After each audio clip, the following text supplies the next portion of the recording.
What am I even looking at right now? Frank Martin, the weight cut, it looked like it whooped his... Let's talk about it.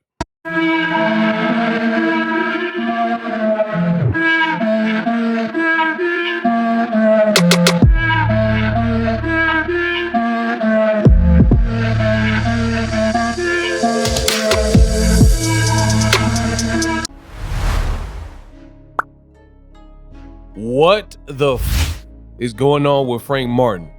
Now, both fighters made weight. Let's get that out of the way. But look at the man's face. Look at his eyes. The eyes, Chico. The eyes never lie. And for me, this is clear signs that this weight cut was very hard for Frank Martin. Some of the symptoms: lethargy, so low energy. I seen that. They were taking, like, there was a time like where he made the weight on the scale, and then Frank Martin, he was like sitting down to like tie his shoes or put his socks on, and his team was like, hurry up, Frank, come on, Frank. So that's lethargy. When you struggle to make weight, your energy is not going to be there because you're fully depleted and things like that. And his reaction time looked kind of slow, because why was his team telling him to put his socks on faster?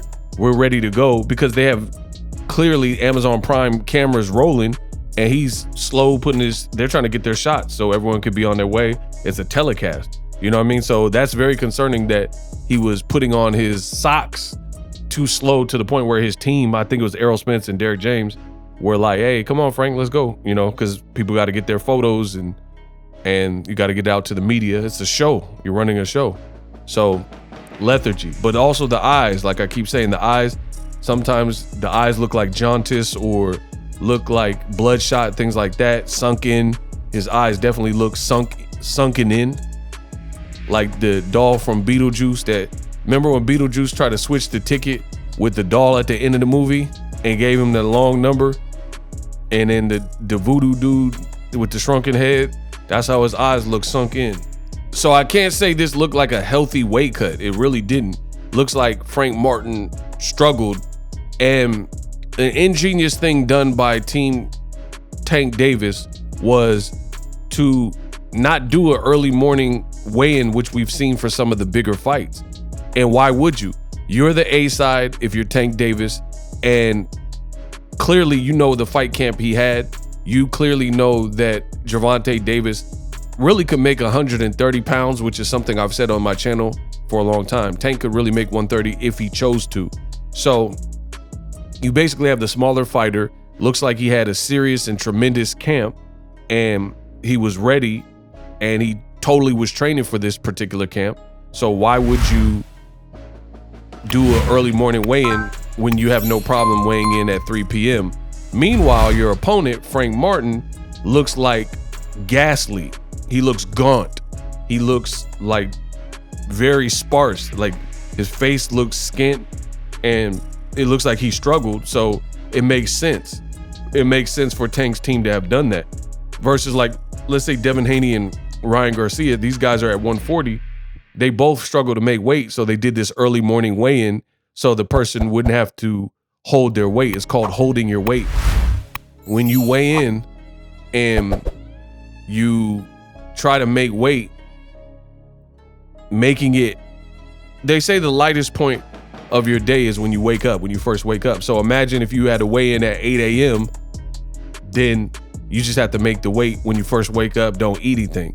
But you're gonna be even more cranky and annoyed if the weigh-in is not till 3 p.m. Pacific Standard Time. Keep in mind that Frank Martin, a lot of his training camp is in Dallas, or most of his training camp is in Dallas.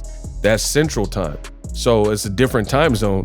So he's probably not used to it. Tank, if I'm not mistaken, trained on the West Coast and was training in Vegas. So he had proper time to acclimate.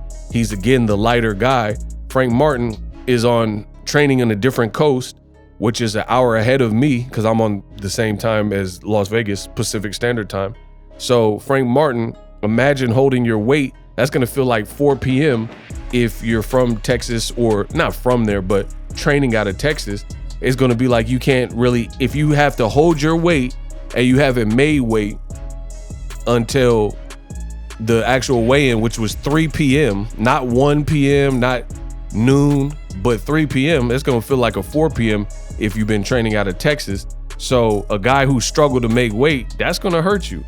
And these are little leverage things that an A side can do. You know, and I can't even say this is Tank's team because that's just me speculating.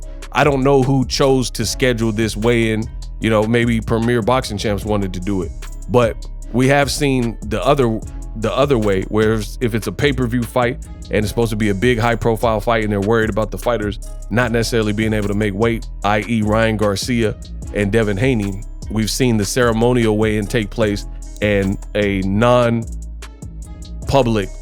weigh-in early in the morning just to get the guys' weights, record the weight. And I actually don't prefer that because I think there's a lot of people gaming the system and a lot of people, I mean, the fans are seeing a fake weigh-in in essence. The UFC does it, but for boxing, they started recently doing that. I'm not a big fan of it because I think you should just do a regular weigh-in like this, 3 p.m., 2 p.m., 1 p.m., 12 p.m., you know what I mean? And the fighters need to hold their weight and make that weight. But you got these guys who are clinging on for dear life in these divisions, probably should move up 1, if not 2, 3 divisions for some of these guys, and they're trying to hurry up and get it done. But Tank, again, he's the A side. He don't necessarily need to do that. He don't need to do that at all because he's not someone who's abusing the weight. He's not someone who's a weight bully. So he doesn't have to do all this extra stuff. He naturally has power. He's not trying to add bulk and muscle and all this crazy stuff. If you have power, you have power. You were born with it. Tank knows that. So all he has to do is maintain himself. He can't just be eating cheeseburgers every day and things like that. So I'm loving this from Tank team. Frank Martin's team, it's not looking as good, in my opinion, because he looks really spent. And you don't want to fight a Tank Davis and you didn't have your best training camp, period. So I really like and appreciate that Tank Davis he's really throwback in that sense. He's not winning his fights based on weight and weight bullying and coming in. I mean, outside of Aesop Pitbull Cruz, I can't even think of a person that was shorter than Tank. You know what I mean? So he's definitely not winning his fights based on that. But some of these other guys, it's weird. They're going in a different direction and like gaining weight. Like I remember telling you guys, I seen Frank Martin in the training camp. Like the fight was announced. And here's the thing is this fight, I remember it took a while for the fight to officially get announced. So Frank Martin, he looked like he was bulking up and like adding muscle. But for boxing, muscles aren't necessarily effective and a determining factor. Muscles don't really matter. So I was like, why? You're not doing a bodybuilding contest. Why are you going in that direction if you think you're going to get a Gervonta Davis fight? Because Frank Martin was looking brolic, like penitentiary swole. What is the point of adding muscle mass just to deplete yourself and go in the opposite direction and cut a bunch of weight? That doesn't make sense to me. And I don't know if you're trying to, it's good for, because it looks aesthetically pleasing. Like if you go on your social media and, girls see you without your shirt and you look all chipped up and brolic, maybe it looks more intimidating. But I didn't really understand why Frank Martin in this camp appeared to be getting, like he looked bigger than I've ever seen him before. And I felt that was a weird choice because you're going to have to lose that to fight at 135. And again, imagine when the WBA rule goes into effect where they're going to have constraints and same day rehydration weigh-ins. If you want to fight for their title, you're going to have to abide by these things. So I hope boxing starts and keeps continuing to crack down on this weight bullying stuff because it's getting out of hand.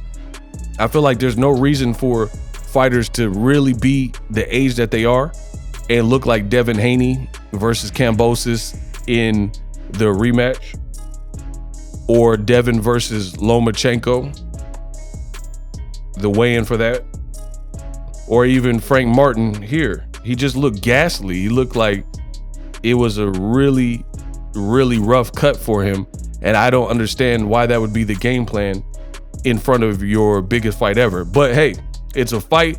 He made weight. He did do that. They were 1 pound apart, but Tank, he just looked better. No Diddy. Tank also did a backflip, so his energy level is good. Frank Martin, you guys will see at the end of this video. In the next minute, Frank Martin, his voice didn't even sound the same. Normally he has like a bassy voice, a deeper voice, and it sounded like he was going through puberty or something. His voice, it sounded different. And I attribute that to sudden weight loss, dangerous weight cut, because there's no reason. Like if you listen to a podcast before he ascended on his weight cut, his voice didn't sound like that. But his voice, his eyes, the body language, the slow reaction time, he looked a bit lazy, he looked sluggish. Just listen to the voice. Meanwhile, Tank Davis was cool, calm, collected, doing backflips, laughing, pointing his finger in the interview, doing a respectable interview and focused interview with Jordan Plant. Like he seemed like very at home, if you will. And Frank Martin, he was doing a little bit of the tough talking and his energy just seemed different. But we'll see. Tomorrow we have ourselves a fight. Listen to the voice. Frank, that was a very intense stare down. Can you tell the fans what was being said right there? We just both ready. You know, we ready for tomorrow. I'm stepping on his ass tomorrow, period. Yeah.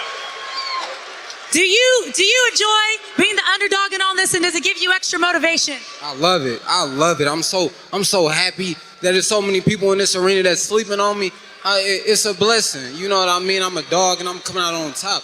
I don't give a damn who he is. I'm coming out on top tomorrow night. Tomorrow night, you have the opportunity to change your life if you win this fight. How surreal is this moment for you? This everything. You know, this moment right here, you know what I mean? If y'all see me get emotional in that arena tomorrow after I get that dub, it's from all the hard work that I've been putting, all the sacrifices. You know what I mean? I'm coming out on top tomorrow, so just know that. Good luck. Thank you so much. That's a very focused Frank Martin, everybody.